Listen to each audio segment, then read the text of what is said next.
ফজরের নামাজটা পড়ে এসে এক পাতা কোরআন তেলাওয়াত করেন। আচ্ছা, এক পাতাও না পারেন, অন্তত কুল হুয়াল্লাহটা পড়েন। অন্তত আল্লাহকে বলতে পারবেন, আল্লাহ আমি কোরআনটাকে স্পর্শ করার চেষ্টা করেছি, ভালো করে পড়তে জানি না, কিন্তু পড়ার চেষ্টাটা করেছি বানান করে হলেও। আর মনে রাখবেন, যেই ছাত্র চেষ্টা করে টিচার কখনো তাকে আঘাত করে না, বরং তার উপর আরো খুশি হয় যে আমার ছাত্র না পারলেও অন্তত কি করেছে, চেষ্টা করেছে। আল্লাহ পাক আমাদের সবাইকে চেষ্টাকারী বান্দা বানার তৌফিক দান করুন। আমার কথায় কি কেউ কোনো কষ্ট পাচ্ছেন?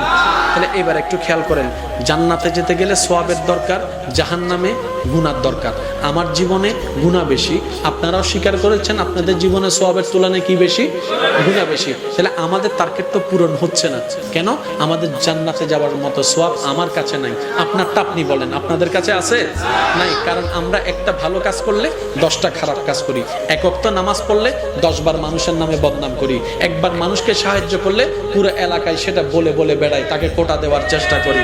কোনোভাবে একটা বার গর্ত থেকে তুললে এই গর্ত থেকে তোলাটা আজীবন তাকে আমরা কথা শুনাইতেই থাকি, কোনো না কোনোভাবে আকারে ইঙ্গিতে, এমনকি চোখে হলো মানুষকে একটু ডিমোটিভেট করার চেষ্টা করি, অপমান করার চেষ্টা করি। শেষ কথাটা যেটা বলার জন্য আমি আজকে এতটুকু পর্যন্ত আসছি, ওই রবকে খুশি করার 1000টা মাধ্যমের একটা অন্যতম মাধ্যমের নাম হচ্ছে ধৈর্য।